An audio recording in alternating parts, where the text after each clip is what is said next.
All right, here we go. We're about a minute and a half away from the start of the final game of the Salish Sea Slam, the North American qualifier for the MRDA Championships. If you were watching the game that just completed, you saw Philadelphia win by 18 points over Austin. Now all we've got left is two teams, one last qualification spot. Denver taking on Race City. It's the end of the tournament. It's been a great weekend. My name is Wilhelm Scream. I am one half of your broadcast team. And I'm Dan Under. I'm the other half of this particular audio part of our broadcasting. Okay, who isn't excited? This is going to be a great contest, interesting contest. Race City playing their fourth game of the weekend. Denver actually hasn't played since last night, so they're coming in rested. Race City did have to take on the Twin City Terrors from Minnesota Men's Roller Derby earlier today. The Denver game wasn't very kind to them, however, and the rest was definitely needed. And it's good to see that they're fielding their full roster again this morning, so there were some health scares after that last game, but everyone seems to be back up and in fighting form. Which is excellent here. Speaking of rosters, I'm going to run through the Denver roster. They are in blue with the silver accents. Number 11 is Cruz. 139 is Steinbrecher. Number 2 is Salvador. 207 is Day. 257 is Schneider. 31 is Burns. 36 is Lenzo. Number 40 is Broderick. 45 is Arms. 612 is Friedman. 77 is Cotton. 89 Rivera. And 98 Sparrow. And the Race City Rebels in white. 02, Wicked Bombshell. 13, Up Chuck Norris. Number 14, Johnson. 17, Shaggy. Number 24, Punky Bruiser. Number 317, Kid. Number 34, Grimace. And we'll quickly run through the rest. Number 42, Lord Doombrew. 52, Car Bomb. 64, Ugly. Number 7, Quad Almighty. 70, Doc Flatliner. 72, Les Brawl. 73, Lynn. 79, Skateman Spiff. And 84, Zekna. First jam is underway. We've got Sparrow jamming against Shaggy. Shaggy did pick up lead for Race City. Both jammers are now out and free, looking to try and grab some points. Shaggy's already put 4 on the board for Race City, taking an early lead, calling off the jam. No points picked up by Denver. 3 additional for Race City. That gives them a 7-0 lead. One jam gone, about 45 seconds off the clock. And again, this is all for that last ticket, that last invitation to go out to Wales for the Kimmerer Clash. Yeah, both teams have performed really well this weekend. They're both pretty keen to try to get to Wales. And who wouldn't be? Lovely countryside. Exactly. The only trip up in Race City's schedule for this weekend was when they ran into the other team that's already qualified, the Philadelphia Hooligans. Yeah, and Schneider is up there jamming for Denver. Going straight through the middle for Race. And this time we have Doc Flatliner as well for Race City. And Doc Flatliner is out front, picking up lead once again for Race City. And Schneider finds this hole in the outside line, comes racing around. He's really blistering in towards the pack. Hopefully Doc makes it through the pack, calls it off just before any points can be scored. Yeah, Race City showing some good speed so far. We've got the team from Indianapolis. Makes sense that they would be putting on some extra speed. The Mile High City, though, they're not going to lay down without a fight. Ground control looking at a 0 on the scoreboard right now. Race City with 11. Got 28 minutes to go in the first half. Yeah, I don't think either team's going to take this one lying down. Got Arms taking the jam line for Denver. Jamming against number 72, Les Brawl.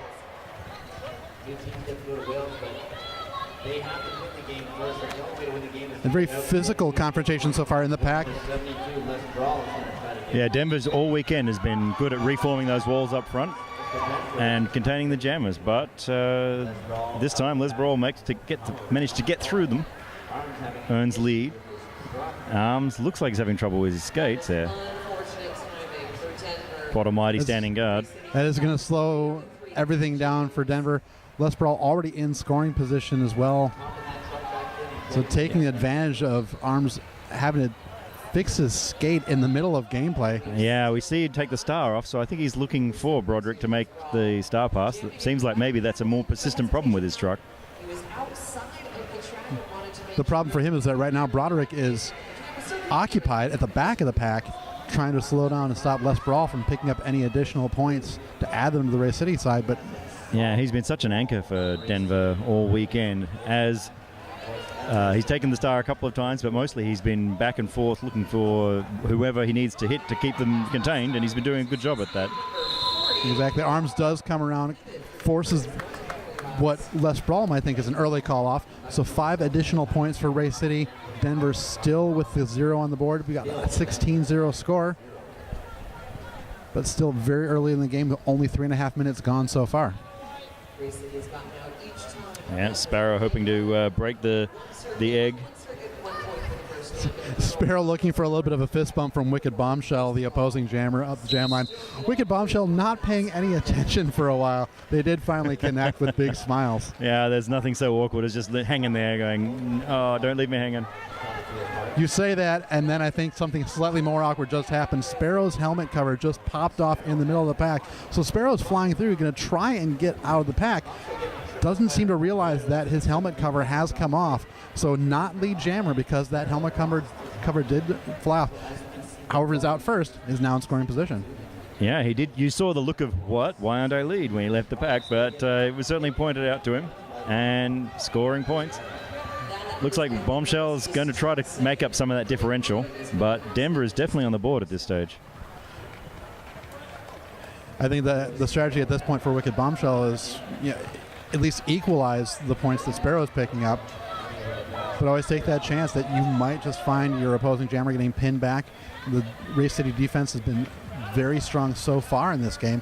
So roll the dice. If you can put up a little bit of a lead, it's going to certainly help as the game wears on. Yeah, for sure. It's, as you said, if they keep the trend up, it's well worth the risk. And the worst case is you're going to get a 2-4 point differential. It's the power of control. And now Bombshell calling off the jam. 4 points picked up by Sparrow. 4 points matched by Wicked Bombshell. So the score is now 20-4. We've got 24.5 minutes left in the first half. Yeah, definitely a victory there for Denver in that particular jam. 4-4 maybe, but that takes them off the 0 mark and gets the momentum going. If it wasn't for that helmet cover, that might have been a very different jam. Yeah, the helmet cover stays on. I think Sparrow would have definitely gotten a 4-0, possibly more, picked up by Denver. But that one misstep was completely unavoidable. Now we've got Rivera taking the jam line for the ground control. The Race City Rebels, they are sending out Shaggy. Yeah, Shaggy being bumped out though. That's with the apex jumps. We've seen that twice now. A little quick hop when you're brought to the infield. Rivera picking up lead at jammer stats. First time that Denver's gotten lead. Yeah. Took a little bit of error. Almost, it looked like he was attempting a straightaway jump with some of the error he was taking. Wow, Shaggy's really doing a good job at closing that gap. He started off with at least a half a lap lead. Oh, call off, but not before Race City was able to score points there. And that definitely a win for Shaggy. Shaggy, who's had good speed all weekend, really took advantage of that, snuck up around in the Denver pack. Got the 4 points to match. We're now match scores, but for that jam, but 24-8 on the scoreboard. So every point equalizer at the moment marginally goes in Race City's favor. It's like we're going to see Doc Flatliner jamming against Arms.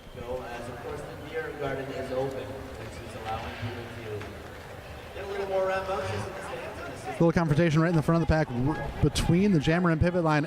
Arms on 1 foot staying on the track, runs into Kid, number 317 from Race City. Yeah, Kid's been another utility player for Race City, often taking the star and making a lot of things happen, blocking wise, and again running Arms back.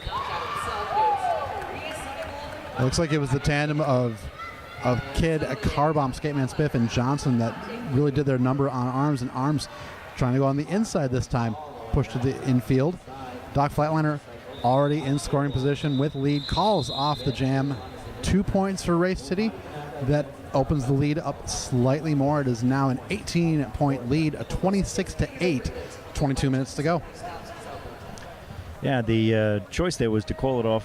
Though there was plenty of time, Arms hadn't actually started his scoring pass yet, but I guess he figured, I've just been bumped out of bounds, recycling the energy is going to be better spent, taking a bit of time off the clock. Well, that's definitely a strategy that comes into play, especially early on in the game. You want to conserve because you know you've got 60 minutes to play. And so far, momentum's with you. Really, you've got to change when momentum changes and be aware of that. And we have a cutting call here. This could be that momentum switch you were just talking about. Sparrow is the only jammer on the track right now. Picks up lead, is now in scoring position. This is a power jam for the Denver ground control, a chance for them to make up some of the ground as Race City was just plinking away and adding extra points. Denver not able to quite catch up. This is a chance for them to get back into it. And Sparrow using that deceptively relaxed style, closing the gap in the end of the pack, but meeting a wall of blockers there who aren't really letting him have a bar of it. Now the other jammer has escaped, so the lead starts to be marginal at this point. Yeah, he calls off the jam, saying this is too much energy. He was pushed to the infield by Upchuck Norris. Just decided his best call off the jam, but 5 points for Denver. That puts them at 13 to Race City's 26. 20 and a half minutes to go in the first half. Now we see Lenzo out for the first time up against Wicked Bombshell.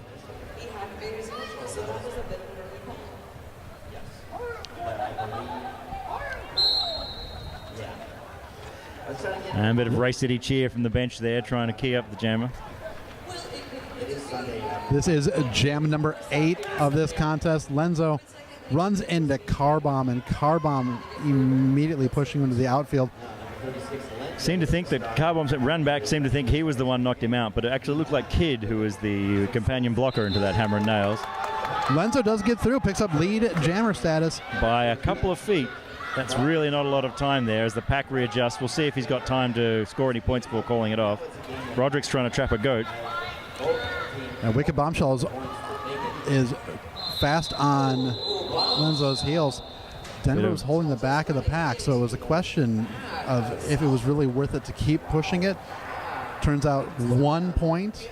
Lenzo is asking for a second from his bench coach, who certainly can't award any points. Yeah, I think he's just saying, well, I thought it was 2. What do you think, boss?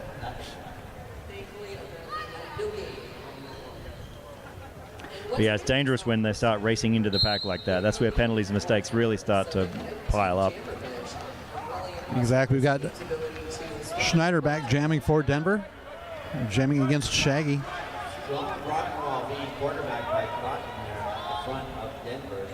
And both defenses just tightening everything up. Shaggy does fight around. And Shaggy catches the lead, and instantly Schneider pulls the cap off and getting ready to pass it to someone, or at least keep it the option open. It looked like Schneider was planning on passing the pivot cap to Cotton, but a great job by Quad Almighty sealing off Cotton from his jammer, so the star pass could not actually happen. 4 points picked up by Race City, makes the score 30-14. Fast-moving game. We're already setting up for jam number 10. We've got 18 minutes and 15 seconds left in the first half. Yeah, it's been a lot of action in the first 12 minutes, but the score stays relatively low. That's a testament to how hard they're fighting for each and every one of these points.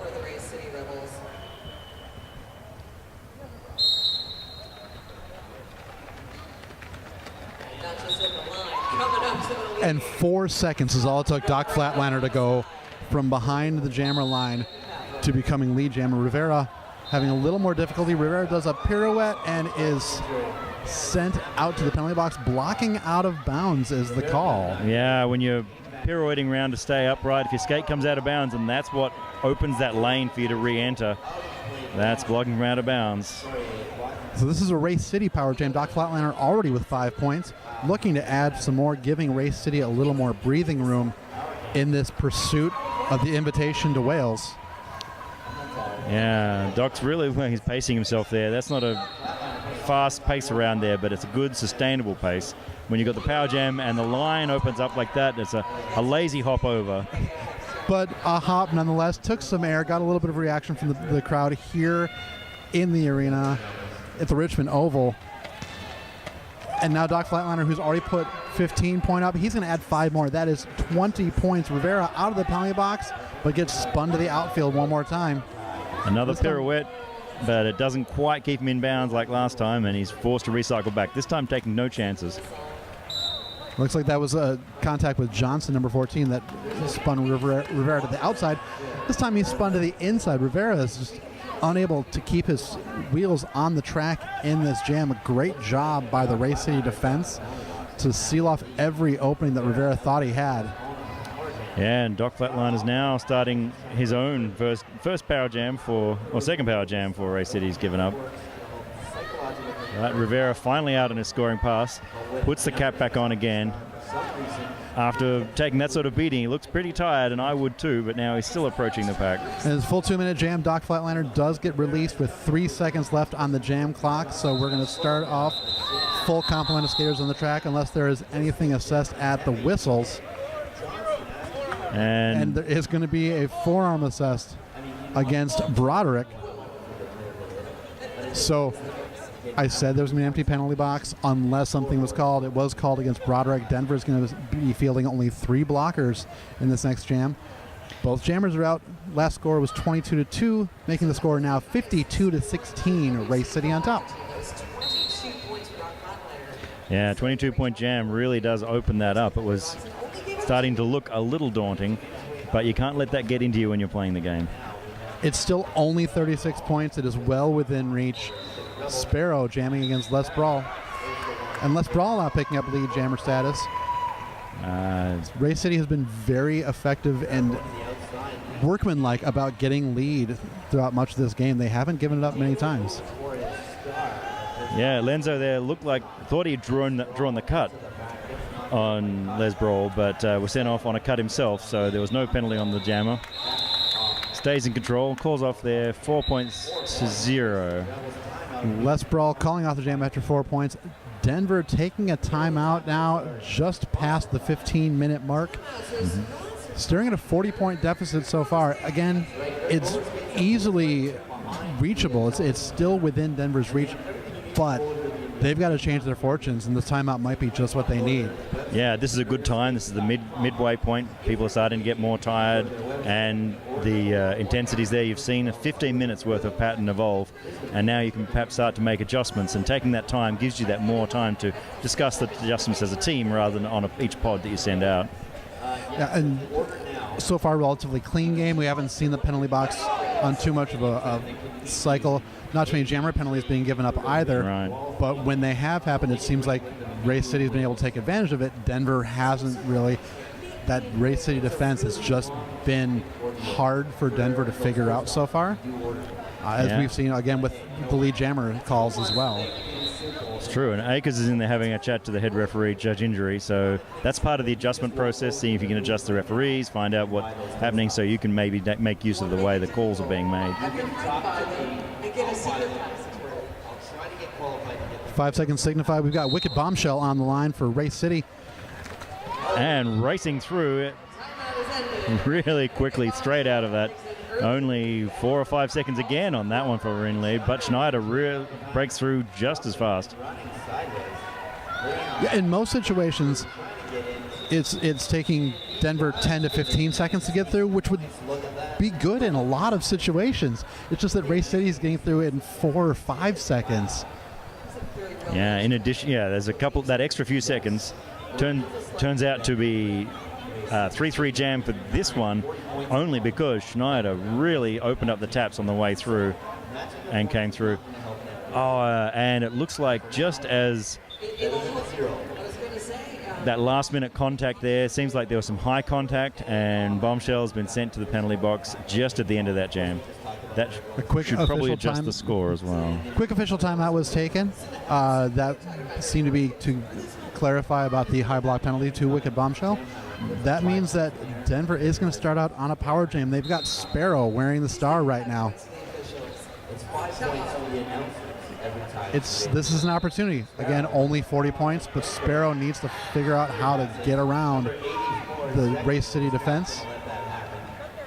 Zechner decided that he was going to slam the door shut. Little good lateral movement from left to right. Sparrow drew the defense away, found the opening. Fake left, fake right, and then powered straight through, straight to lead. Did take longer, so the penalty is almost all worn down. but he has that whole initial pass. So assuming she's not as fast as she was in the last jam, there might be some extra scoring potential. Sparrow dancing the line somehow stays on. The Race City bench all trying to draw attention. Captain Dantastic, the outside pack ref, did look at everything. Sparrow was completely in the right and on the side of the Angels with that one. 5 points picked up, and the scoring pass does call it off, though. So only 5 points from that power jam, making the score 24-59. Race City leading with just under 13 minutes left in the first half. And already this lead is being eaten into. That timeout seems to have given them some opportunity to do things a little differently, plan maybe even just a bit more of a rest. We'll see what Schneider has come through. He's lining up like on a racing stance, charge at this pack. Straight into the back of one of the Race City blockers there, but with no impact, so there was no penalty call. And for Race City's part, Shaggy was right up against the entire group of defenders. But it's going to be a power jam once again being handed to Denver. Forearm penalty, sending Shaggy into the penalty box. Again, the door creaking open for the Denver ground control. And Schneider's been given the lead, even though there's people up the front harrying him all the way out. But we have maybe 10, 12 seconds left on the penalty time. And Schneider could be the jammer that Denver wants to see with that power jam, simply because of the speed he has displayed in this game.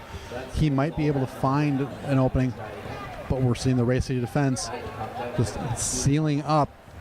The penalty kill effective because Shaggy has been released. Schneider was not able to complete his first scoring pass.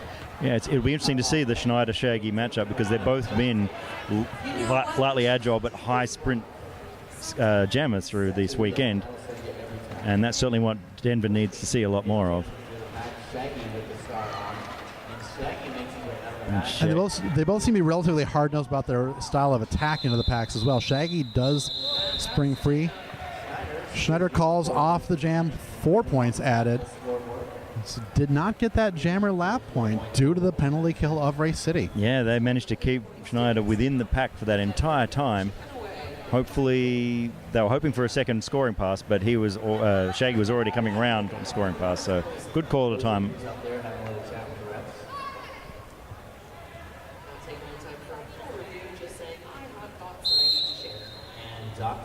We've got Arms back on the jam line for Denver, going up against Doc Flatliner from Race City.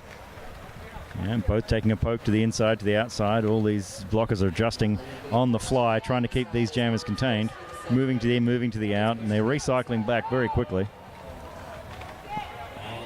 Up Chuck Norris trying to lure Arms into a track cut. It was a good attempt. Arms had the exact right angle. Yeah, Upchuck trying it on. It doesn't hurt to try it on you. Sometimes you fake the other jammer out, and that takes some extra seconds. Big contact. That comes from Carbomb. Carbomb's going to go into the penalty box on a forearm call. Arms on arms, you say. And Doc Flatliner picking up lead for Race City. But Arms But look at flying. that.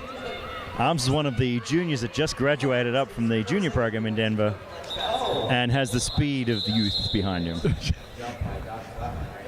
The speed and the confidence of youth, enough to steal 3 points. And here we have Denver's chance to shine again. Doc Flatliner is sent for a leaping contact call just at last. They're doing the apex jump to try to score a few extra points and manage to take someone down, earning the penalty at the end there. Yeah. So Denver actually won that jam by a score of 3-1 as well. We've got a timeout being taken. This timeout being taken by Race City Rebels. Score is 31-60. We've got 9 minutes, 18 seconds left in this contest. This timeout is brought to you by Nerd Roller Skates. Everything you need for roller derby and beyond. Free shipping across Canada for orders over $150 at nerdskates.com, or visit their full-service shop in Calgary, Alberta. Nerd roller skates for people who roll.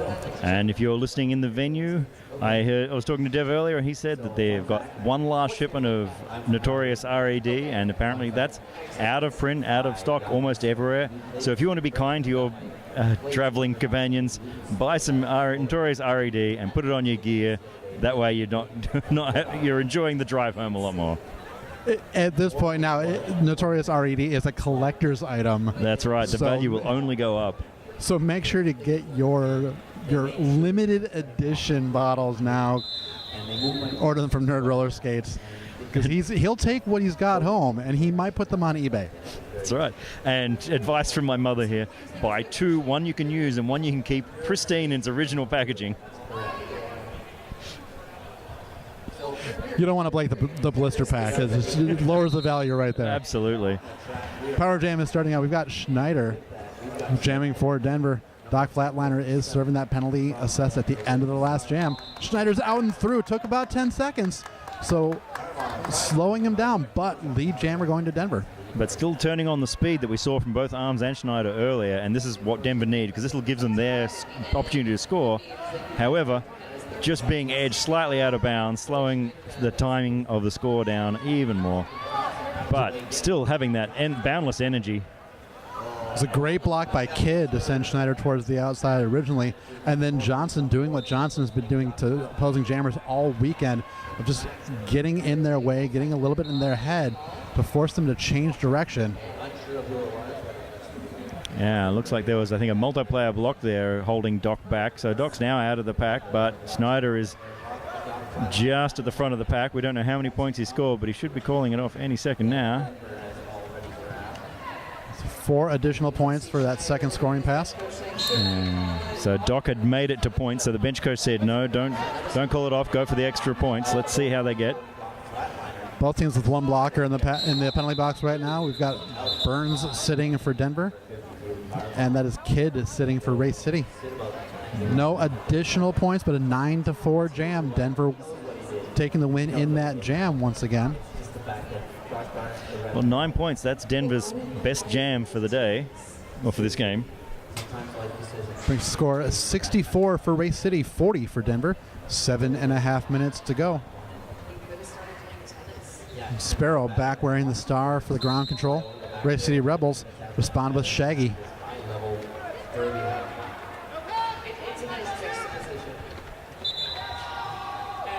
Sparrow fights through, picks up lead. And with his signature laissez-faire skating style, eats the seconds though. Doesn't really take that long to get around the pack. It's deceptively quick, he is. Shaggy and Day, almost dangerous contact. Shaggy was going down, and Day was able to stop his momentum to prevent himself from picking up that charging penalty. Meanwhile, Sparrow has already blazed through, had one scoring pass. That was his second. That's another Grand Slam. 10 points on the board for Denver. Fortunes are changing for the ground control. And that's a star pass. We've seen that a few times. And Kidd has been a reliable receiver of the star all weekend. Sparrow leaning at the front of the pack, tangling with Zechner. Yeah, coach says don't call it off. You got to go back.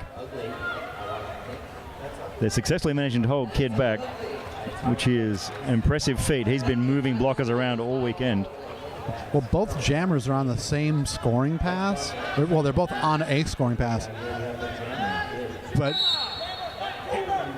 if you've got a one-on-one situation just between Sparrow and Kidd, Denver's making the choice. They would definitely run Kidd. Kidd actually stepped back into playing a defensive posture. A little bit of confusion on the behalf of the officials as well. It seemed like they were thinking that Kidd had not put on the jammer helmet cover, was still acting as the pivot. So they were trying to call him for going out of play and failure to reform until the star was pointed out. Yep, there was a lot of action there and so many runbacks, and you get into that rhythm of run back, out of play, run back, in play. And leaping to the defense of the officials, Kidd did have the helmet cover turned sideways, so the star was in the front and back as opposed to the sides. Now we have Les Brawl up against Schneider. Schneider, I'm not sure how he stayed on the inside. He danced through. Looked like his body was leaning towards the out of bounds, but his skates all somehow stayed on. I think he actually broke a law of physics in that jam, picked up lead. I was actually watching them, and I think what they use, I've seen this a couple of times from Denver, using the rope there. So leaning up, putting a wheel on the rope, and it acts like a camber around the corner. It helps keep you in there.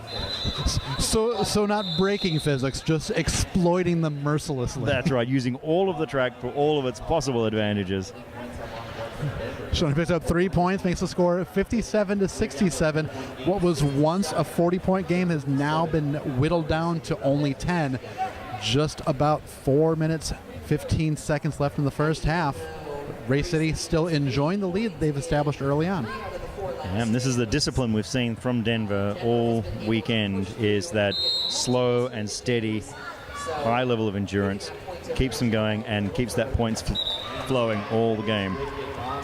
The Wicked Bombshell bursts through the pack again very quickly out, picking up lead for Race City. Lenzo gets around.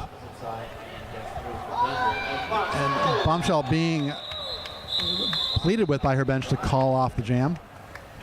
And what do we have? We've got a 0 out being held up for Denver, looking to see how many points are being awarded to Race City.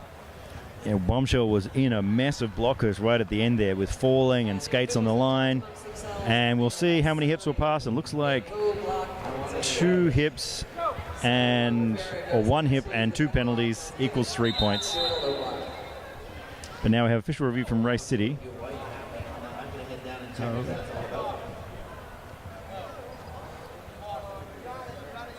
And we'll get back to you what that's about when we can. So Race City taking this official review. They've got a score of 70 right now. Denver with 57. Denver does have 2 blockers sitting in the penalty box, so they'll start off with 2 fewer blockers on the track. Both teams with their jammers on the track. We do see Race City also being able to field a full contingent of 4. So it looks like Race City wasn't looking for a particular thing. They're going to end up taking it as a timeout. They were perhaps looking for a low block that was already in the process of being called. So let's take the timeout. We'll stop the clock and give them that rest. The momentum's just starting to shift back in their favor at the end of this period. And sometimes taking the timeout ends up yielding a result that you were hoping for anyways, because you can use that timeout, you can kind of put a bug in the official's ear, which might make them then lead to reviewing their own without using an official review. So it uses a timeout this particular time around.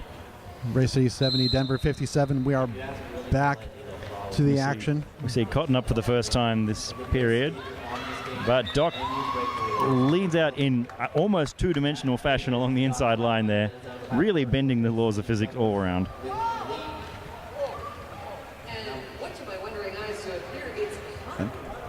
Cotton flailing a little bit as he gets pushed back by some of the Race City blockers, ends up inadvertently making contact with Broderick, his own teammate, a little friendly fire. Both skaters cycle back. Doesn't really feel that friendly at the moment. I'm sure Broderick's got to have some words for his teammate in the end. Doc Flatliner picking up 10 points so far in this jam. Cotton, in an attempt to change the fortunes by fielding Cotton as the jammer, has not yielded results as of yet. He is now free of the pack, and Flatliner spun down to the infield.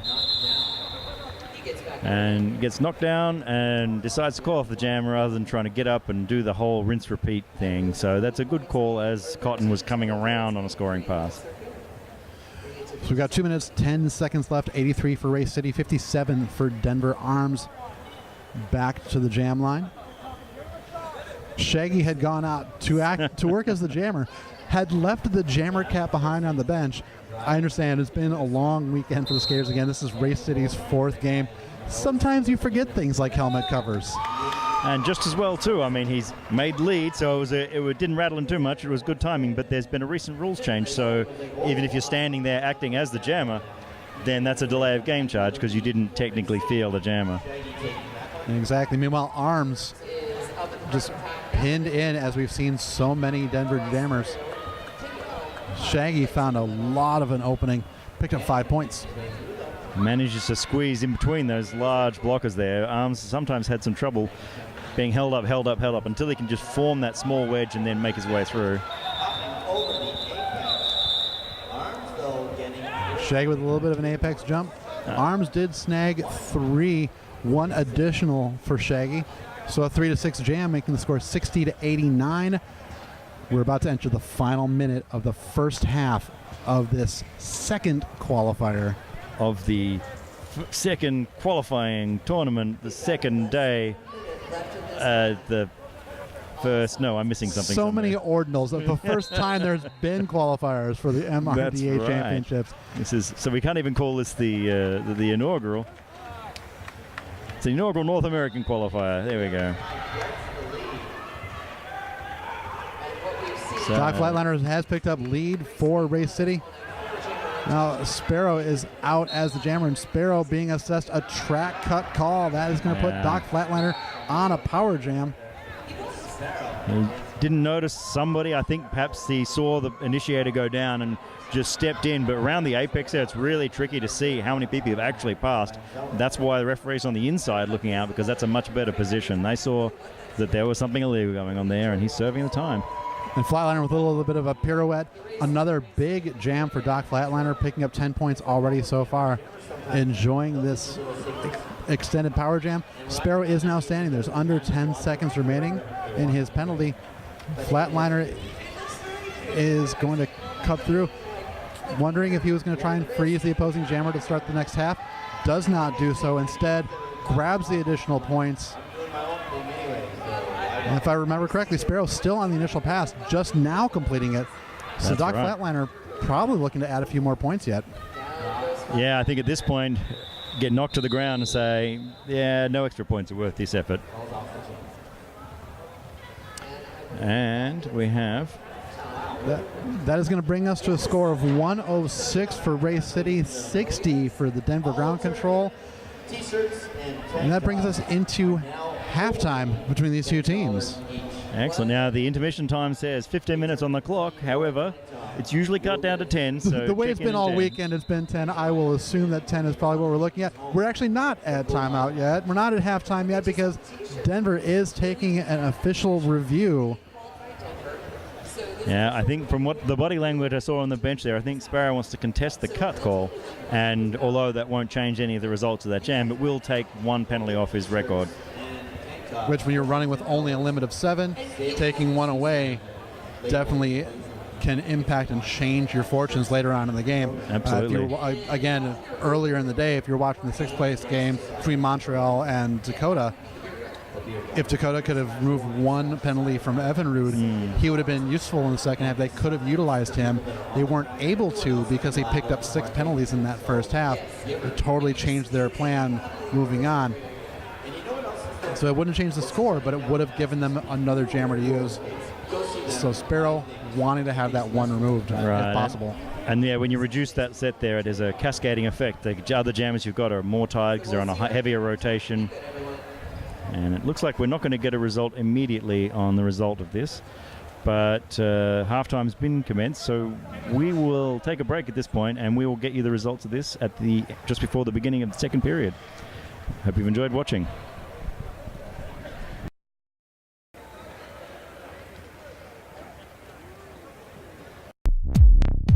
Nerd Roller Skates is your dedicated quad roller skate shop in Calgary, Alberta. Being a nerd is about being really excited and really passionate about a really specific thing. And the thing that we are really excited and passionate about is roller skates.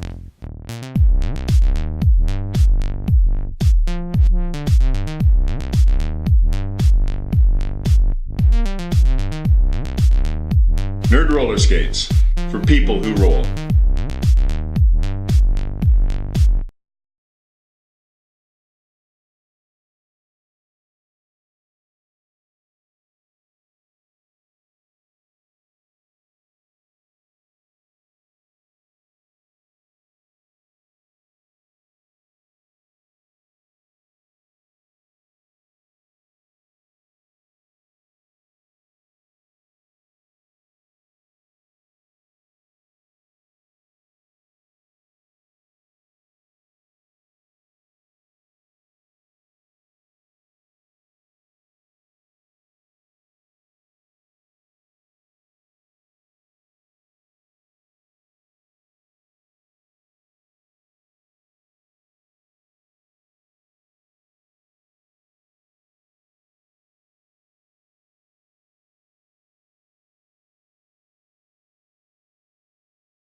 We've got just under 2 minutes remaining in this halftime. I plugged my microphone in just as you may have heard the Race City Rebels bench with their chant for the second half of this qualifier, which was simply yelling things, yelling things, yelling things. As we are back into this. You know, I like it. I like the simplicity of that chant. It's easy to remember. It rolls off the tongue well. Yeah, I heard another team, different tournament, their chants was thoughts and feelings, words and feelings, words and feelings, words and feelings. I was like, yeah. You know, if they only did the first half of that, they could be announcers like us. But the second half, feelings are not good for announcers. Speaking of which, once again, my name is Wilhelm Scream. And I'm Dan Under. So we've got a score of 106-60. Race City leading Denver right now. Race City has been able to kind of impose their will. They've done a great job defensively shutting down the Denver Jammers, and their Jammers, for the Race City Jammers, have been able to get multiple scoring passes on a semi-regular basis, help them build up this 46-point lead. Denver started getting it close, and then Race City opened it up again. Yeah, it looks like Denver has been really consistently performing, but when Race City come through and do their scores, they do, as you say, score multiple times at each one. So Denver has their regular pacing. Let us hope that Race City runs out of puff. And we mentioned multiple scoring passes. The jam, as the half was ending, was a 17-point jam for Race City. The current jam, speaking of 17, that's number 17 in white, Shaggy, jamming for Race City. Jamming against Salvador, I think. Yes. This is the first time out for this game. And it's good to see as well, because I did see a moment where Salvador was being looked at by some of the medical staff on the Denver bench during the first half. Obviously, he is good to go because he's back on the track and wearing the star. Yeah, it's always good to see people in good health, even though they're in this full contact sport that's quite aggressive all weekend. Salvador does actually make it out for lead, but closely followed behind by Shaggy.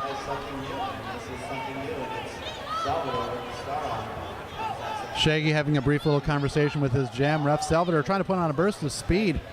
Runs into number 84. Shaggy taking to the sky. 4 points picked up by Shaggy. Looks like one point picked up by Salvador. Yeah, so that was a risky maneuver when your team's at the rear there and the other jammer's chasing you.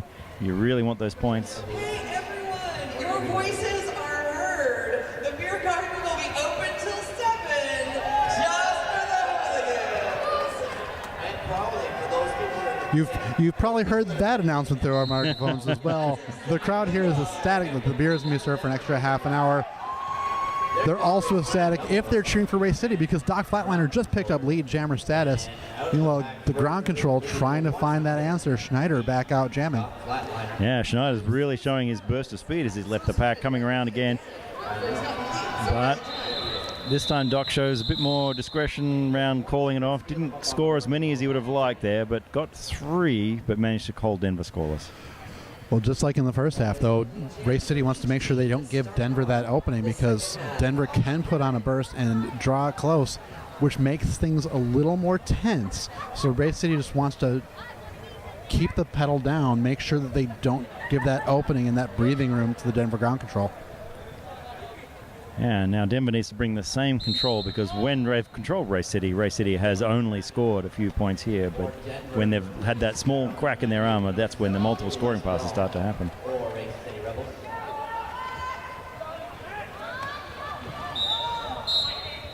And Sparrow is jamming for Denver right now. That is Zechner heading into the penalty box, being low blocked. Yeah, taking Sparrow to the ground, but doing it below the mid-thigh, so that earns Zechner a trip to the box. And Sparrow being sent off now on a track cut power jam, handed over to Les Brawl, who's just about to enter the pack for a scoring pass, first of the jam. Race City currently on top by 52, but Les Brawl is going to change that. Just going to add more to the Race City side.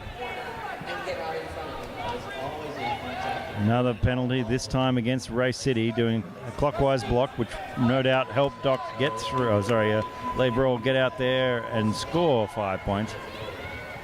Sometimes those penalties are worth the risk as you're trying to get, especially around the corner. It's hard to say whether you're going laterally or clockwise. But points is good. Brawl being held back by Freeman right now. Les Brawl gets around, calls off the jam as Sparrow is coming up hot. Really fast in the back of the pack there, trying to make sure did the best of the jam, but didn't quite get there as it was called off. So as the game wears on, it'll be interesting to see. We did mention earlier that Race City had played earlier today. Denver hasn't played since yesterday. Race City does seem to be flying high because of that win over Minnesota. Denver may have actually had too much time off for Race's momentum. But does Race City have the endurance, have enough in the tank to be able to do a full 2 games, whereas Denver is only going to have to play this 1 today? Yeah, it's those sorts of things. There's no real science for it just yet. But Schneider makes it out, get the lead, but he's still contained for a second long. Oh, recycled. And guess who? That is number 14 in white, Johnson. Good play. And then at the last second, drops back, forcing Schneider to almost tear himself in 2 in the splits to avoid the cut. Avoid the track cut, but might need to ice a particular region of his body after that. Just keeping himself on the track. Sparrow coming back out for Denver with a score of 61-122. Race City now doubling up on Denver.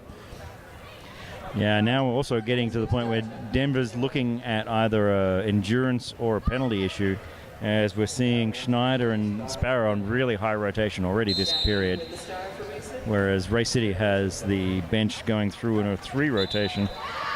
Yeah, we haven't seen arms in the second half, really, for Denver. Shaggy picking up lead for Race City. There's going to be a chance to add a few more. Looks like Zechner back into the penalty box, cutting the track this time around. Shaggy does pick up 2 points. Yeah, he was dragged back all the way from the first corner down back to the jam line just as Sparrow was closing in. So well determined that there was no point going for extra points there. And Lenzo coming out to give Schneider a break here. And Doc Flatliner back out for Race City. Small pack advantage for Denver. And Lenzo comes charging in there trying to make use of that hole, but drug back. Carbomb trying to draw him back, but Carbomb had already been legally passed, so he was able to re-enter. Well, Lenzo is out in front, but Doc Flatliner, control of the clock, control of the pack, control of the jam, calls it off, but there is a 1 point picked up. 2 points. There's 1 in the box, so there's an extra point there, corrected to 2. And that was a good score. Like, Doc was really in control of that jam. Should have been able to call it off just that little bit quicker. But that's the balance between eating time off when you're in this sort of commanding position. And last minute, Denver Race tried to field enough people on the team and nearly resulted in 2 collisions. The whistles all blow and results in Sparrow picking out lead jammer status. Les Brawl out jamming for Race City. Sparrow was very quickly through the pack. And Denver trying to use their speed. And then runs into, I believe that was number 34, Grimace. And leads Sparrow into the penalty box once again. Straight into the back and almost midair. And in the end, a low block is what was called. So... yeah, that was a risky, high-pressure move. It feels like maybe the pressure's getting to Denver, normally quite so disciplined as a team. Well, and is it a question of the pressure getting to Denver, or is it the fact that the Race City defenders are just so big and physical, and the Denver Jammers really need that speed, that lateral movement? They haven't been able to find those openings to really utilize their strengths as jammers. Yeah, only those on the track can really tell the answer to that one, but we'll see as gameplay changes if they may be getting more tired, if they're starting to see cracks of discipline, that'll show through in other areas as well. Sparrow does use some agility there, picking up, I believe that is 5 points. And Les Brawl into the penalty box. So this is now a Denver power jam for Sparrow. Sparrow did absorb a big hit from Grimace. That's why Grimace is in the penalty box right now, a direction of play penalty. But 5-point scoring pass picked up by Sparrow. That second scoring pass is coming on his third, so any penalty doing is well worth it. It looks like once there's 2 penalties, there's 2 and 2 on the track there, which seems to be working to Denver's advantage, with Sparrow's ability to maneuver seems to outstrip Ray City's ability to contain him with multiple walls. Yeah, it does seem like the lateral movement, that left-right that we talked about earlier, they haven't been able to use that when there's the full complement of 4, but once even one blocker from Ray City is in the penalty box, there's just enough space. Denver can use their agility to their advantage. Sparrow picks up 15 points. Les picked up 8, so a 15-8 jam. Denver was 78. Ray City 132. 20 minutes, 43 seconds on the clock. Official review being asked for by the Denver ground control.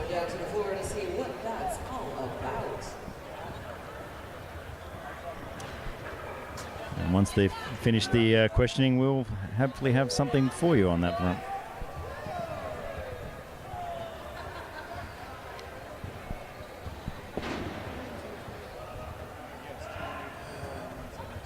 So the game still within reach. It's a 54-point difference right now, but with over 20 minutes, that can be chipped away. Denver really needs to figure out what the Ray City defense, how to exploit that, how to defeat it. Yeah, as you said before, if they can chip away more deliberately and even get one of the Ray City blockers out, maybe they don't have to get them all the way to the penalty box, but if they can separate them out, grabbing goats or other stylings, maybe that's enough to get them a small wedge.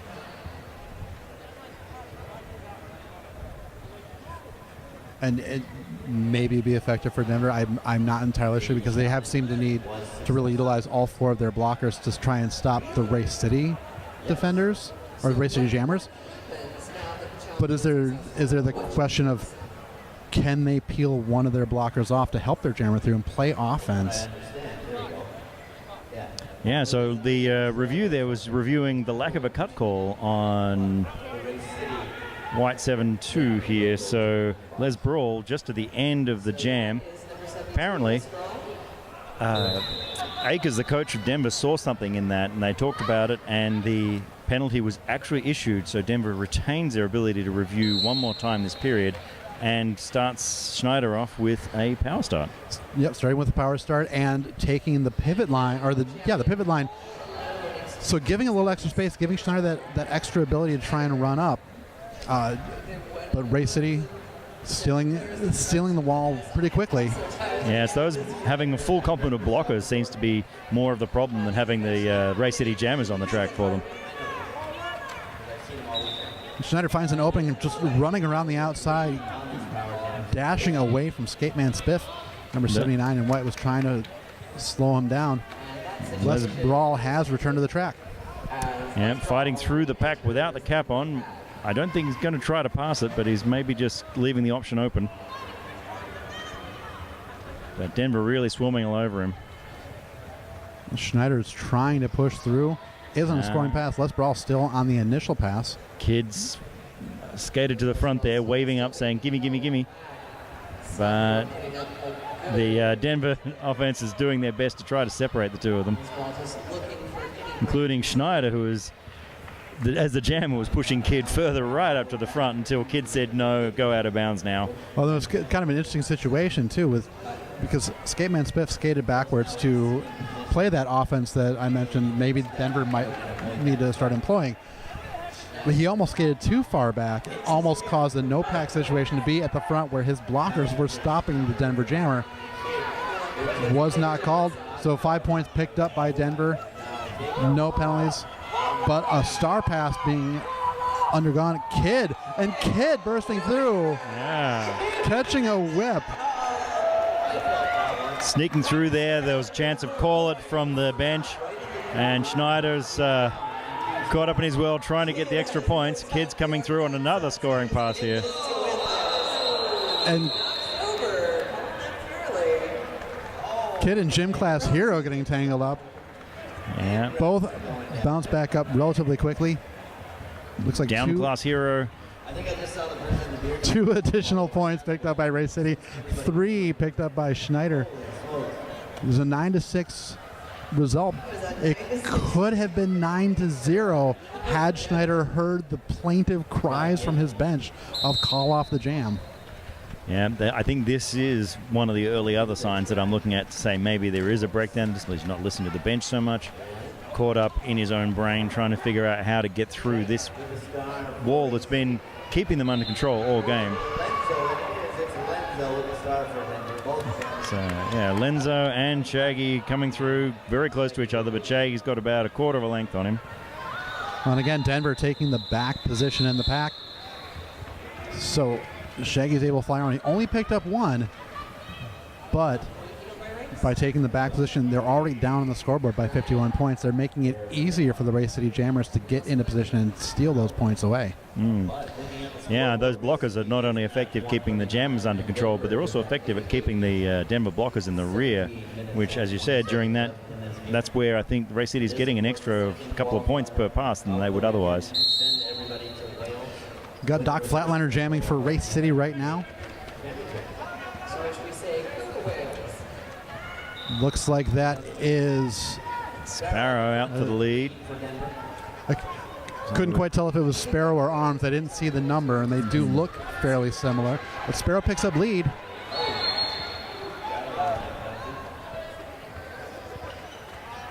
And there was a last-ditch attempt to keep Doc within the pack there, but Rivera was given a low block penalty for that. Sparrow takes a big hit. I believe that was delivered by number 13, up Chuck Norris. Sparrow goes down to the ground right at the jammer line, calls off the jam from his back, not even trying to get up. Yeah. Just call it off, conserve the clock. Score is now 139-90. Those 2 points for Denver, closing the gap to under 50 points. But the clock's starting to be an enemy as well. That's right. They are doing the slow and steady thing that we've seen them do all weekend, especially this game. But is it a little too slow? Steady is good, but as you say, the clock is keeping them down. Shaggy jamming against Schneider. Shaggy getting some help from Kidd. Kidd fooled the Denver blockers completely, pulled them just off the outside line. Wide open spaces for Shaggy to skate through.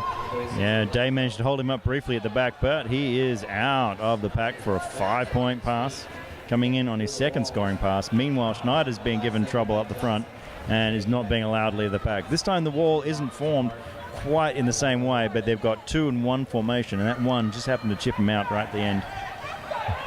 Well, that 1 for Race City has often been Johnson, and Johnson has done an amazing job basically creating nightmares for opposing jammers all weekend long. Every time they think they're about to spring free, suddenly number 14 in white is standing right in front of them. And Shaggy sent to the penalty box there. The hand signal was up high. It looked like a skating out of bounds call.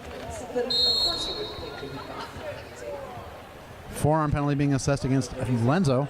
So that takes away a breather jammer, a relief jammer for Denver for 30 seconds.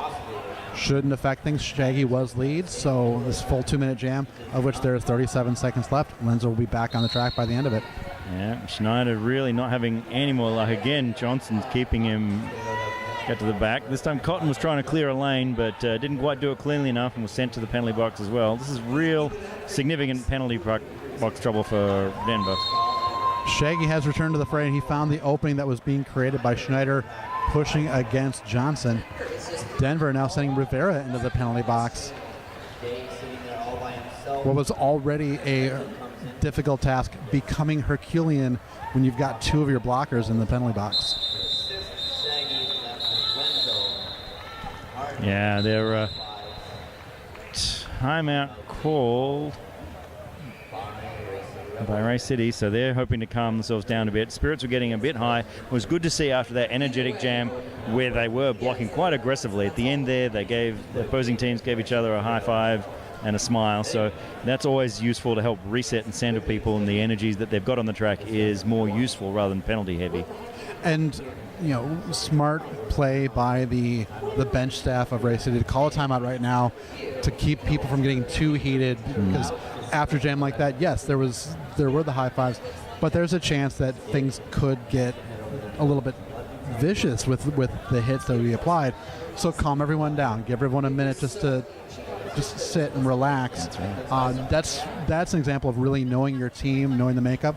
Also, again, that chance to get into the head ref's ear and just talk about a couple things.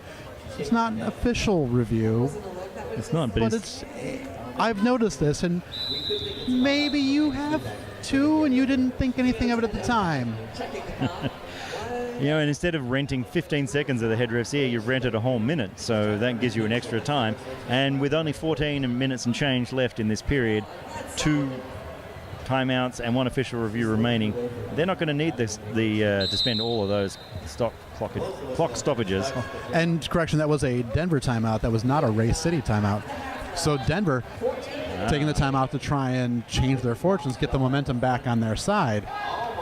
Also, potentially some of that calming things down. Very much so. So Denver taking control of their own team there.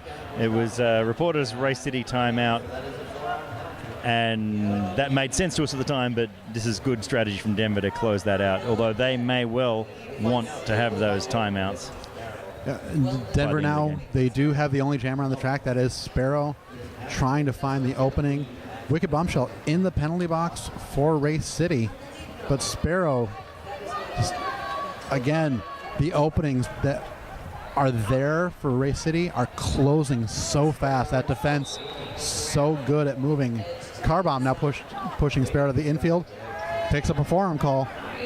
But that's one where I think the bench coach would say it was worth it because it recycled the jammer back. Yeah, all the way back, and now there's 2 jammers on the track. Bombshell's working away, and Sparrow's still right at the very rear of the pack.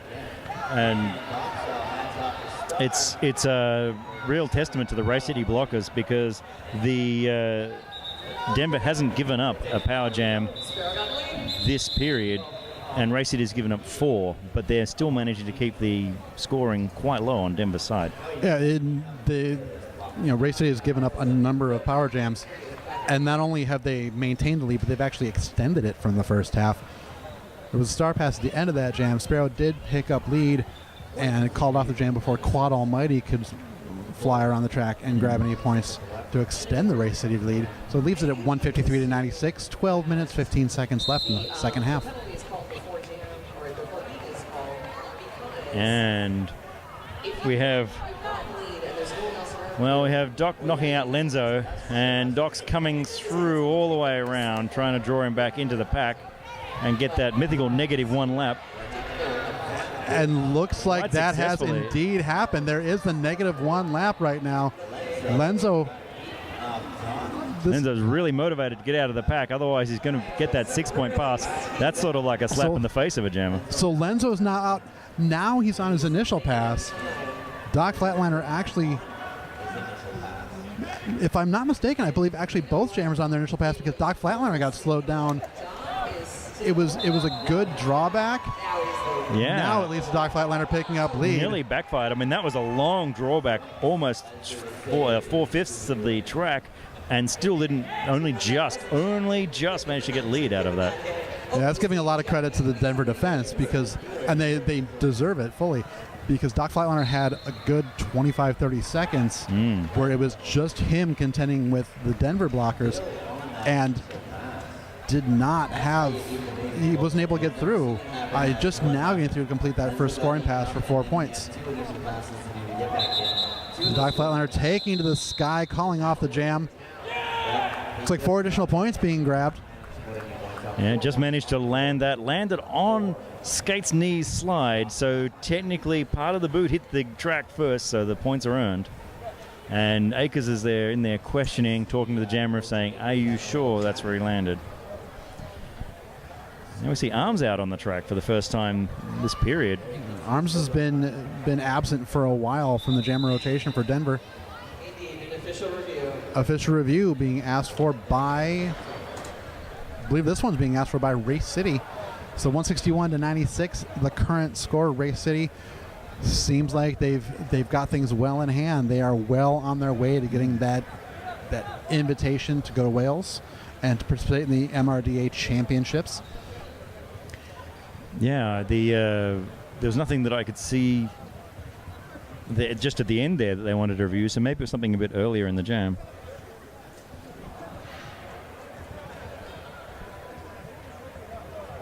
But with a 65-point lead at this point, 10.5 to go. Again, they're not out of the woods, but Denver really needs to figure out how to take advantage of the power jams that they've been given. Mm-hmm. We've just got a report that Race City is challenging the Denver Jammer in that last jam. Actually cut the track just near the end, so they're going to discuss that, and we'll find out the results in a moment. Well, right now we see that Shaggy is wearing the star for Race City. Talked about Arms wearing the star for Denver. And the review was not successful. The referees determined that there wasn't enough there to award the cut. So looks like Arms is going to be out there on the line. Had the review gone the other way, then this would have robbed Arms of his chance to actually start this period, at least for one jam. Yeah, it would have sent Lenzo back out to sit in the penalty box. So the official review has not ended. Can't start while jam timer is That whistle brings us to the end of the official review, officially according to the jam timer. So 10:24 on the clock at 96 Denver, 161 Race City. Ticket to Wales on the line.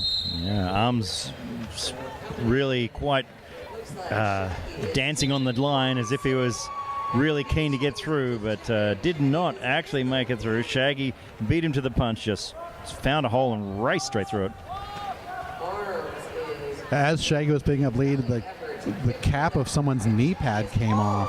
I can see it here. The rivets and all came out, so there's rivets and a cap on the track. It's been collected by one of the officials, but it does mean somebody's out there and won't be able to play unless perhaps they manage to quickly go and visit Nerd Roller Skates just behind us here and purchase themselves a new set of knee pads. Arms does get through. Additional 3 points picked up by Shaggy. Had a no pass, no point, but 8 points overall in the jam. So 96 to 169, which also means it's a palindrome. It does. If only we had a sponsor here that we could do a read for a palindrome. We are obligated to mention it as announcers when there is any sort of a palindromic score. 9:23 on the clock. We're whittling down towards the end of the Sailor Sea Slam here from Vancouver, British Columbia. Yeah, and we have Sparrow jamming. Sparrow up against Lebro. We've seen that matchup quite a lot this period.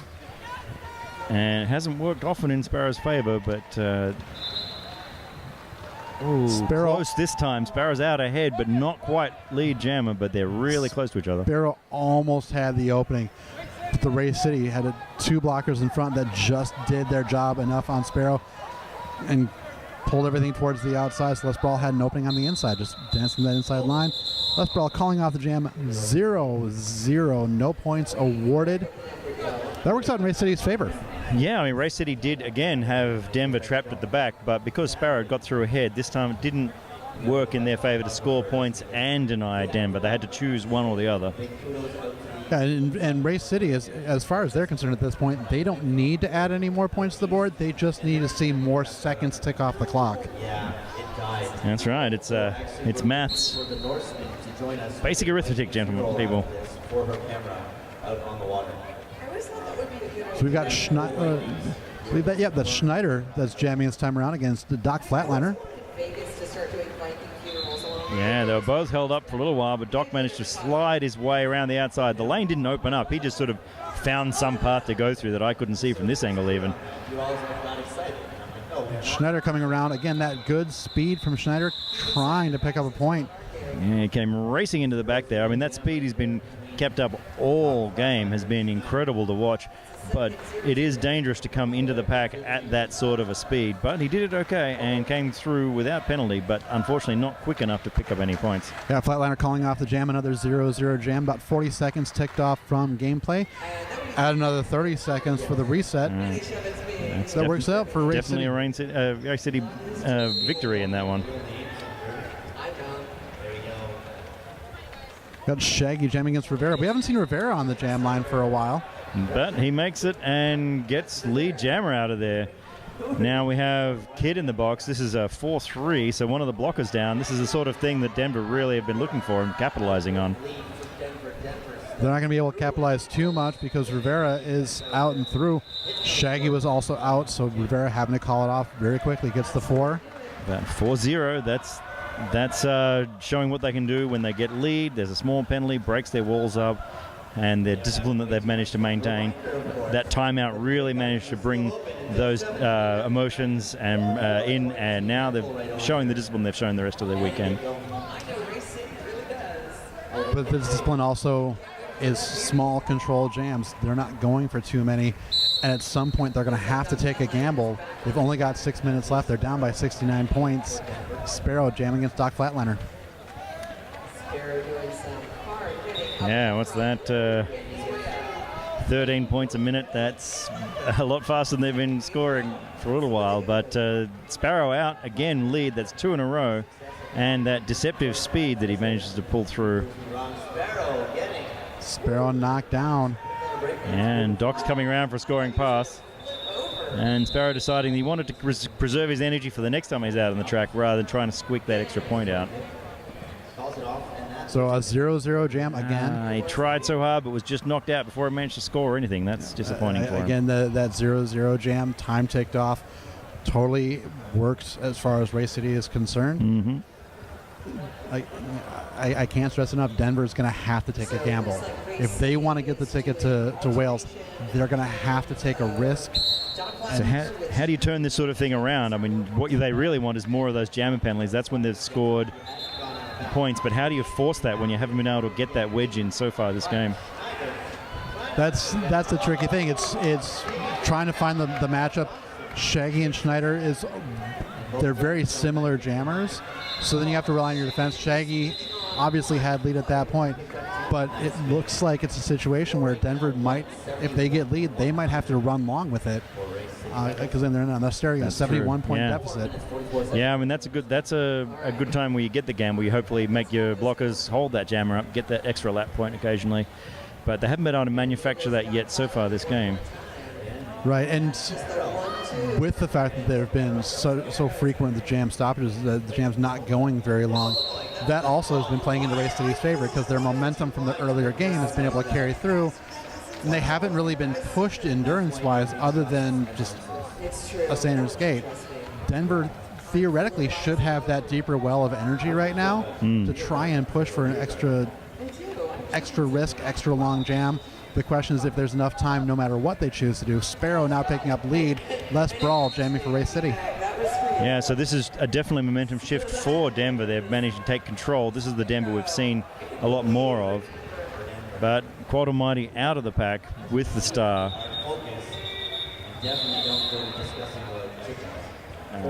Sparrow thinking about calling off the jam there. Wasn't sure whether they wanted to or not, but the jam's called. And we start again. This time 4-0 again for Denver.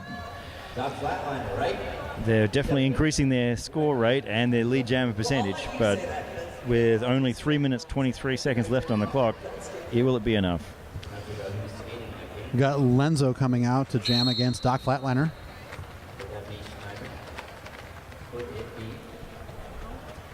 Lots of jostling and pushing to the pivot line. Lenzo getting out first, picking up lead jammer status. Doc Flatliner engaging with Burns.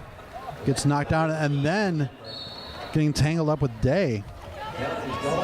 Wow, and Doc, power jam now being handed. This is exactly what they were looking for. Now the blockers went really hard on Doc just on that straightaway there. Took him down a couple of times, and as he stumbled to get up, he pushed one of the Denver blockers down further, earning a charging call.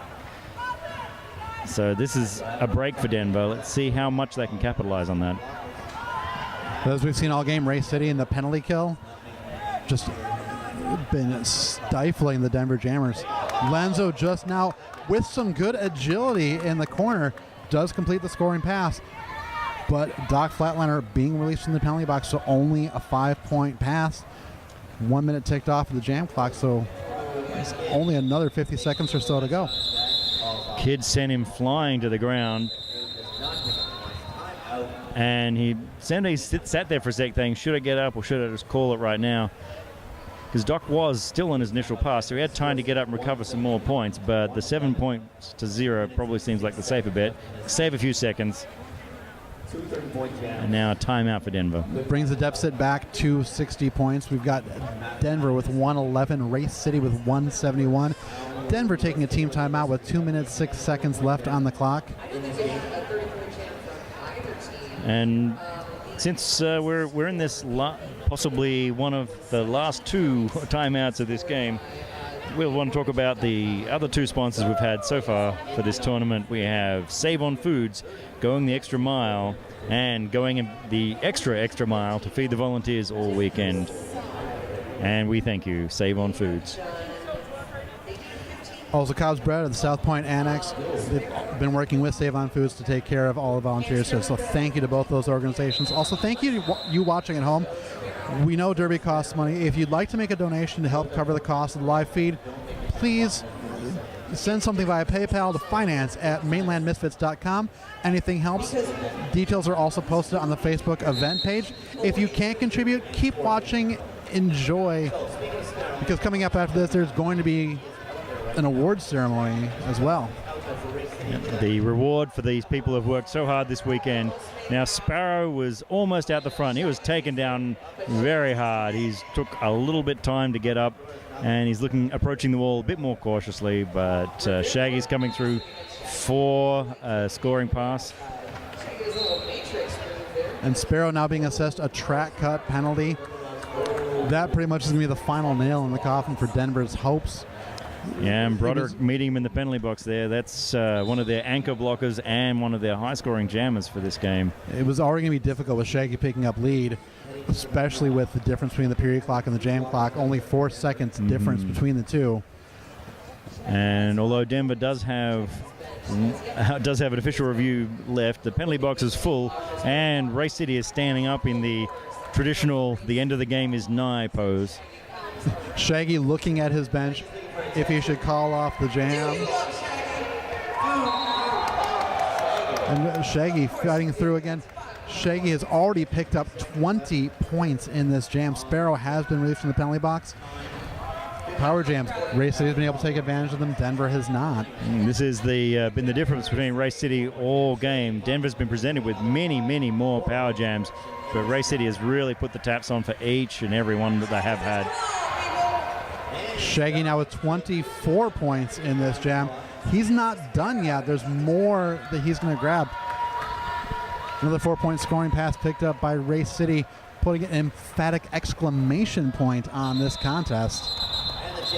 And he does actually call it before the end, and Denver calls the official review. That was their last chance to score stop the clock. And that 28-point jam was the largest scoring jam we've had this game. It is a high-scoring jam, but we've had so few above 20 that this has been quite a locked-down and tightly run game. Yeah, like I referred to it as the exclamation point, and it really was just because we haven't seen jams like this throughout the rest of the game, where we haven't seen someone just make multiple laps, whether it's been a power jam or not, and Shaggy just kept skating and kept skating. So 6 scoring passes, 4 for 5, 2 for 4, puts Race City at 199, Denver at 111. So Race City is probably going to be saying, we think we're going on to champs here, but our goal for this last jam is to get 1 point, at least 1 point to bring us into 200. Just 1 point, get to that 200-point mark. Either way, Race City right now, they're going to start learning how to speak Welsh, because it looks like they are going to receive that invitation. They're going to qualify unless something absolutely historic happens. There's a 78-point difference between the two teams. Or, correction, 88-point difference. 88 points. I mean, Race City could decide that they can't afford the ticket and they could forfeit right now, and that would be a turn up for the books. But it would again, something historic would have to happen. Race City is going to be punching their ticket. They're going to be learning how to speak Welsh for this trip, because 199 to 111, they're heading over after this official review is over. And not only speaking Welsh, But I think we direct you, if you're a Race City fan, to go to the Race City webpage where they're probably already starting the fundraising campaign to get them over there.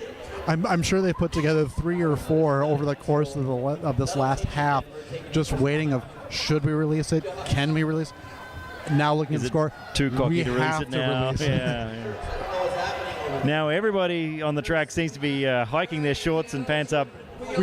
We are turning to roller derby in the 1970s. High waists. We can all take a deep breath and say, Moose knuckle on display. 14 seconds left on the clock. We've got Wicked Bombshell up jamming. against Schneider. Schneider's dancing back and forth, being knocked around a little bit, but his speed is incredible. Schneider being pinched back, and the helmet cover just came off of Schneider's head. So the Denver bench imploring to Schneider to let him know the helmet cover came off. Quad Almighty sitting on the Race City bench, just he doesn't need to know. Wow, look at that recovery. Schneider skated back, picked up the helmet cover despite the urgings of Quad Almighty, and made it through with lead jammer, and he's already scoring points. Meanwhile, Wicked Bombshell has taken the star off, and it's successfully passed it to Kid. Kid's just standing there cautiously looking at, trying to wear the clock down. Well, Schneider's got another minute at most to skate. Already put 5 points up on the board. And if Kid doesn't finish this initial pass, they're not going to make their 200-point goal. But he's just standing there looking at the back. I think he wants to make sure that there's no penalties, engaging a bit of jammer defense in the back there. Schneider has now been through for 10 points, but that pass took another 25 seconds off the clock. Race City. 30 seconds remain in this game. Race City is counting down, and Schneider is sent to the penalty box on a track cut penalty. That puts Kid on a power jam. Kid has not shown any indication of having an inclination to go through the pack. Especially with more time on Schneider's penalty than there was left in the game. What's your motivation? But he has come around. I guess he's been reminded that he has a points goal that he's got to get.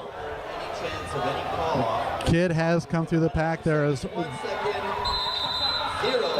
does not catch up to the pack. The 0 hits as Kid is feet away from finding the backpack of Denver. Yeah, that is going to make the score unofficial final right now, 199 to 122. And now it flips to final. Race City 199 points, Denver 122. Race City is going to Wales. Indeed, congratulations to Race City, and well done Denver for keeping that intensity for the entire game and putting on those amazing jams we saw several of that were very impressive to watch. So looking back at the game, it really comes down. Race City was able to take advantage of the power jams. Denver, they were trying to be too utilitarian throughout the entire game. They were getting those 4-point jams, but they just weren't able to really string together scoring passes. Yeah, the multiple scoring passes the way that Race City managed to. Very soon now there will be an award ceremony, so tune in again in just a few minutes. And we'll see the honours given to the teams going to Wales. So, I'd like to thank you for tuning in. Let's like to remind you once again, you just witnessed Race City punching their ticket to the Kimru Clash, the Men's Roller Derby Association Championships. The other team joining them from here in Vancouver is Philadelphia. Philadelphia took down Austin Anarchy 143 to 125 earlier this afternoon. So those are the two teams that are advancing. Congratulations to Philadelphia. Congratulations to Race City.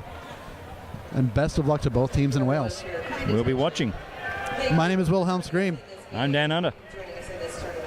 Been a pleasure. Thank you so much. Good night.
because they really want to get rid of all that food.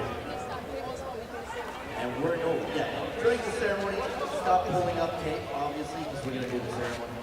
We're allowed to do a sound check real quick. I don't know. I saw it. Check. What's up, Reese? Are we sounding good? What's that? I'm like, that's not how you. All these people who've never pulled up tape before. We're good to go.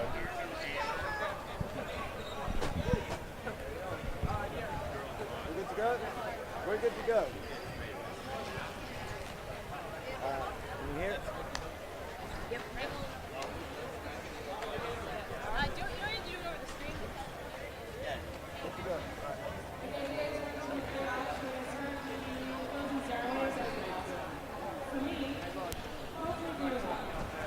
Tell the people on the stream at home to get ready the ceremony. Totally good.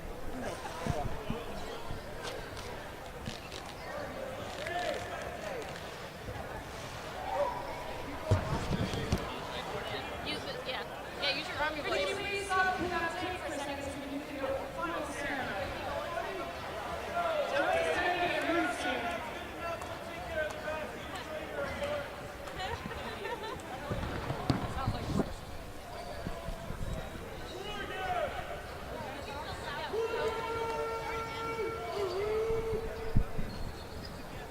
On behalf of the Men's Roller Derby Association Board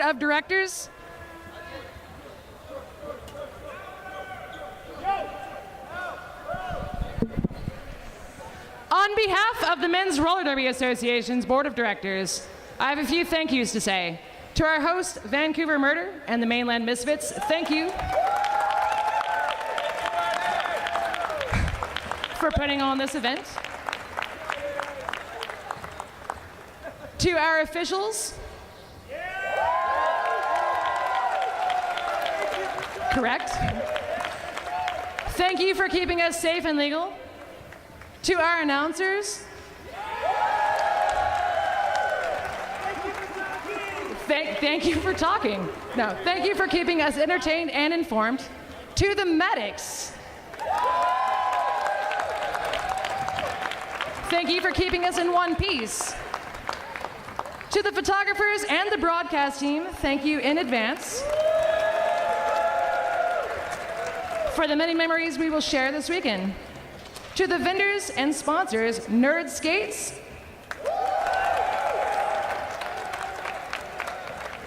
Cubs Bread South Point Annex,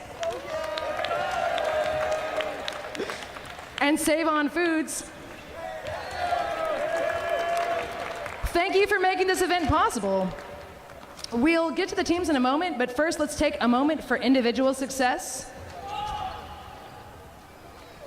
I've only got two hands. This blocker was the pack's worst nightmare, not only seeming to materialize in front of their jammer, but being able to take constant rotations without losing focus or effectiveness. For the MRDA North American Qualifiers, your MVP blocker is Naked Alien of Austin Anarchy.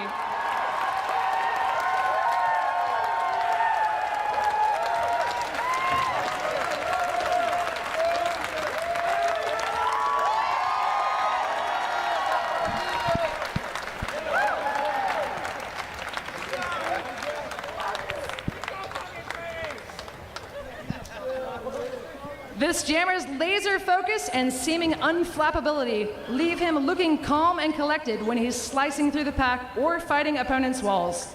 Even when he's not lead, he dances through quickly, closing the gap.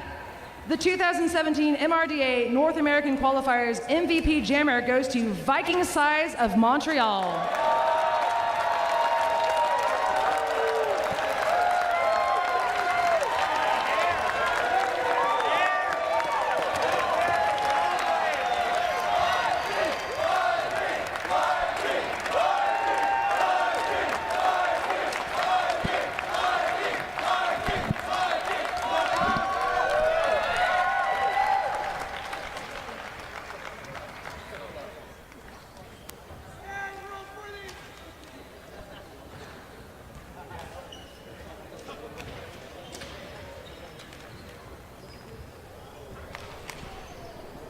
So how does this factor into the history of the Men's Roller Derby Association? This is the first time that MRDA playoffs have been more than one tournament. Last month, the Toulouse Quad Guards and Manchester's New Wheeled Order punched their tickets to champs at the Men's European Qualifier. Today, 2 new teams will join them. Champs will be held in Cwmbran, Wales on the 13th through 15th of October. Tickets are available now to see it in person, and there will be broadcast. Make sure you're part of the first 3-day MRDA championships at Cymru Clash. Finally, let's celebrate these teams. Finishing 7th, Dakota's Men's Roller Derby Norsemen.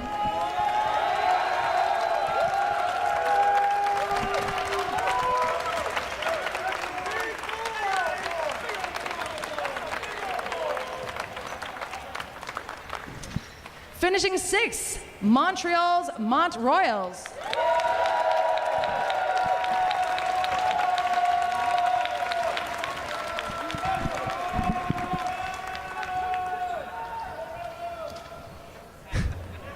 Finishing 5th, Minnesota's Men's Roller Derby Twin City Terrors.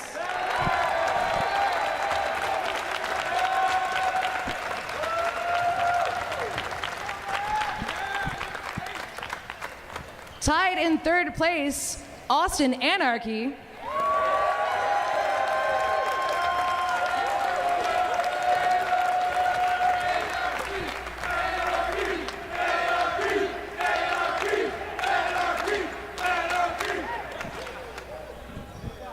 And also Denver Ground Control.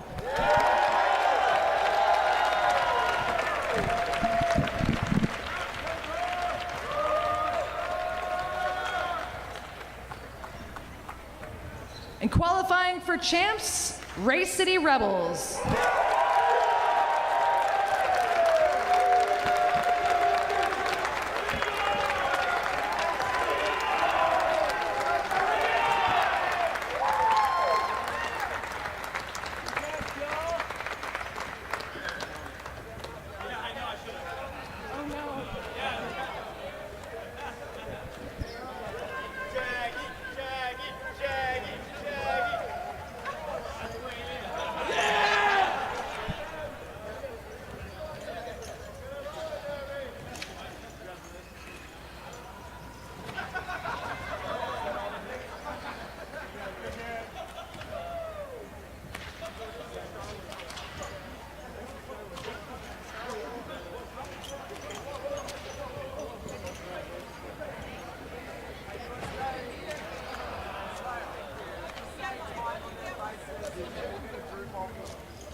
Also qualifying for champs, Philadelphia Hooligans.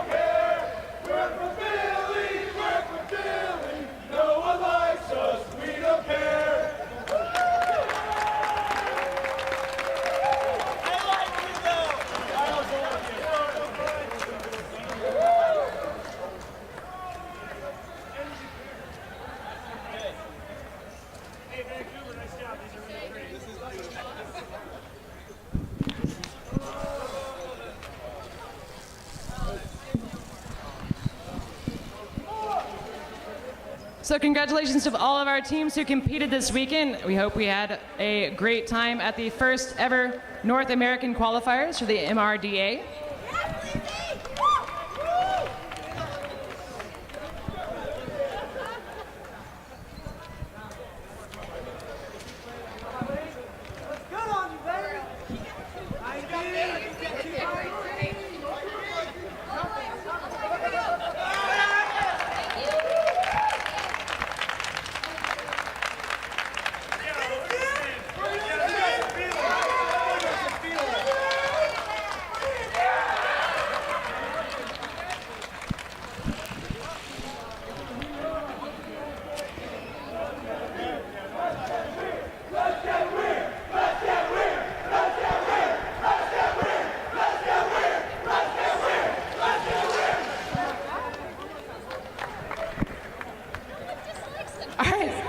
Thank you all so much for coming. Thank you all for coming out, and we appreciate your support and help.